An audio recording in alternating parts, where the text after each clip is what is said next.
If your home feels more like an Apple factory than an Apple store, you've got a lighting problem. But not all hope is lost, because if you just make a few changes, you can bring a ton of atmosphere back into your space. And that's why today I'm going to share the secret behind directional lighting, which is one of the best ways to make your space ooze that high-end feeling we're all looking for in our homes. So the psychology of directional lighting is honestly fascinating because our bodies react very differently to different types of light. For example, flat overhead lighting is synonymous with productivity and alertness, which is why you see it used in offices and hospitals. And it makes sense there because it keeps you on edge. But then directional lighting, which mimics the way sunlight filters through a window or the way a campfire throws those long dancing shadows, it triggers a completely different response. Directional lighting tells your brain that it's time to slow down. And by creating pools of light, you're essentially creating rooms within rooms. You're defining a reading nook or a dining area, not with physical dividers, but with a visual boundary that feels intimate and secure. And ultimately, the transition I want to talk about here is moving away from our all or nothing approach to lighting. Because most of us, myself included, grew up in homes where the light in a room was either on or off, but a truly well-designed space exists in the gradients in between. And when you start thinking about lighting directionally, you start noticing the bounce of light, how it reflects off a polished wood floor, or how it gets absorbed by a dark rug. And you start to see that light is the most dynamic element in your entire home. It changes with the time of day, it shifts the mood of a conversation, and it can even make a small, cramped apartment feel like a multi-dimensional gallery. Let me show you how. To really start painting with light, you need to understand the 3 different roles that directional lighting plays in a room. And I like to think of this as the ATM system: accent, task, and mood. It sounds technical, but it's actually a really intuitive way to layer your space so it doesn't just feel like a random collection of objects. So the first layer, or the A layer, is accent lighting. And this is actually where you get to be the most creative, because accent lighting is your highlighter. If you have a piece of art, a unique architectural element, or even just a bookshelf that you're proud of, an accent light tells the room that this specific spot matters. And so instead of lighting the entire wall, you aim a narrow beam directly at that focal point. And it creates this beautiful contrast where the object pops forward and the rest of the room falls back into the shadows. It's a really effective way to add that gallery-like sophistication to your home without actually changing any of your decor. But then, once you've highlighted the beauty of your room, you also want to pay attention to the utility of the space, which is where task lighting comes in. Task lighting is directional light with a job to do. Think about a library lamp angled perfectly over your shoulder while you read, or a set of under cabinet lights in your kitchen that hit the counter exactly where you're chopping vegetables. Now, the key here is precision. When task lighting is done right, it's invisible until you need it. It's not about lighting up the whole room so you can read your book. It's about putting a concentrated pool of light exactly where your eyes need it most, which keeps the rest of the room feeling cozy and undisturbed. And then finally, we have mood lighting, which is the layer that ties everything together. Because while accent and task lights are about specific points, mood lighting is about the atmosphere of the entire room. And this is often achieved through things like uplighting a large indoor tree so the leaves cast soft, dappled shadows on the ceiling, or using a backlight behind a headboard to create a soft glow that makes the bed feel like it's floating. So it's less about seeing what you're doing and more about setting the emotional tone.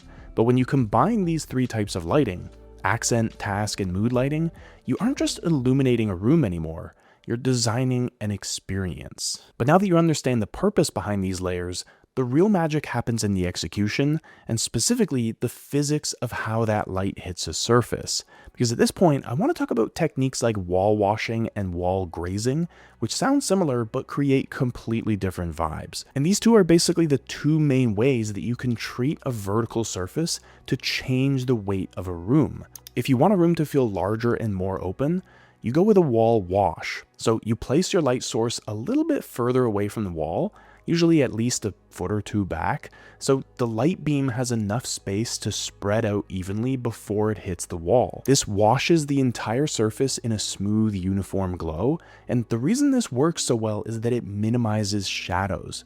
By eliminating those tiny pockets of darkness, you're essentially hiding the wall's imperfections and making the boundaries of the room feel like they're receding.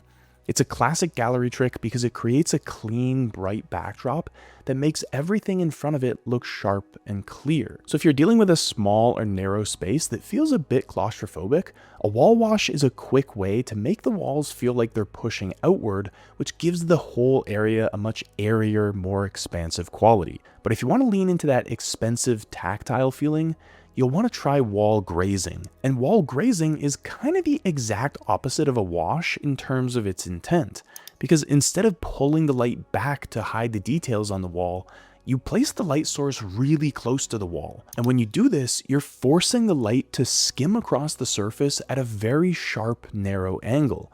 This creates long, dramatic shadows that fall into every little crevice and highlight every peak of the material. And this is where the character of your home really comes to life. So if you have a brick wall, a stone fireplace, or even just some heavy, textured linen curtains, grazing will make them look incredibly three-dimensional.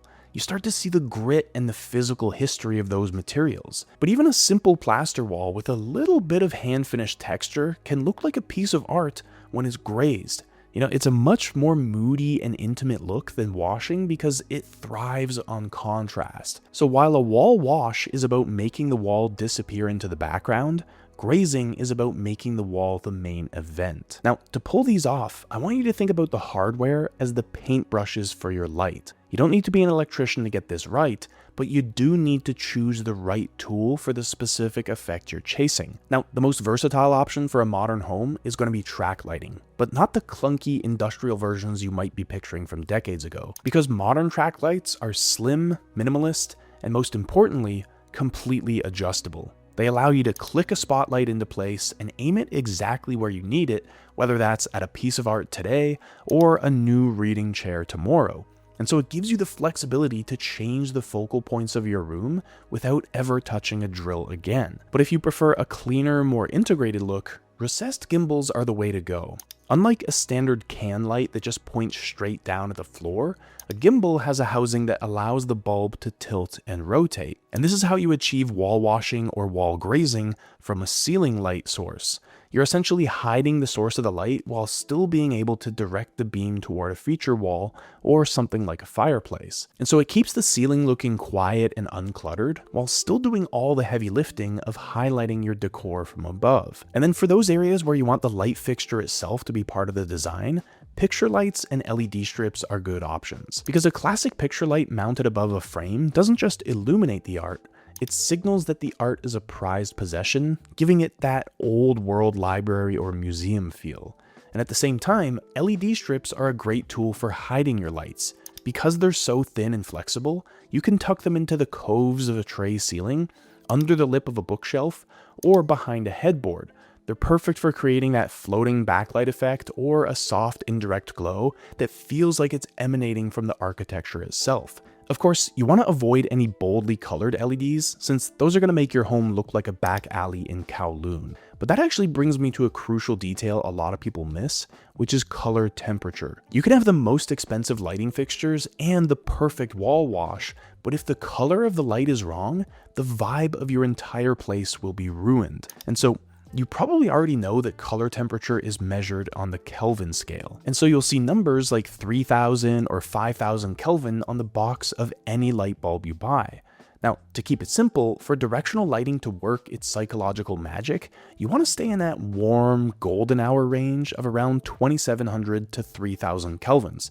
Because if you accidentally buy a daylight bulb at 5000 kelvins or higher, your cozy reading nook is going to feel like a gas station parking lot. High color temperatures are crisp and bluish, which is great for performing surgeries, but it flattens the shadows we've been trying so hard to create. So to make your home feel like a sanctuary, you need those warm amber tones that mimic a sunset, and that's what you get around 2700 to 3000 kelvins. But even with the right color, directional lighting is only half as effective without a dimmer. And if I could give you one cheat code for great lighting, it would probably be to put every directional light on a dimmer switch. Think of it as the volume knob for your room's personality. During the day, you might want your task lighting at 100% so you can see what you're doing.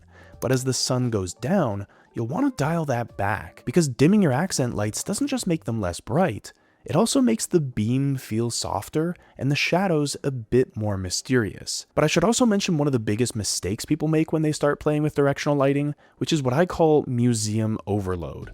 They get so excited about highlighting things that they end up lighting everything. But here's the secret.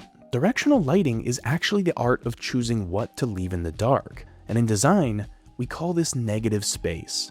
Just like a painter uses the empty parts of the canvas to give the subject room to breathe, designers use shadow to give the surrounding light meaning. Because if you light every corner of your living room, you're back to that flat, boring office vibe that we've been trying to escape. So shadows aren't your enemy, they're the connective tissue of a beautiful room. They provide depth because the shadows behind a chair or in the corner of a ceiling make the room feel three-dimensional. They make the room a little mysterious because when you can't see every single square inch of a room, your brain perceives the space as larger and more intriguing. And they also cause you to focus because by leaving the hallway in shadow, you're forcing the eye to land on the warmly lit dining table at the end of it. So you can think of it like a stage play.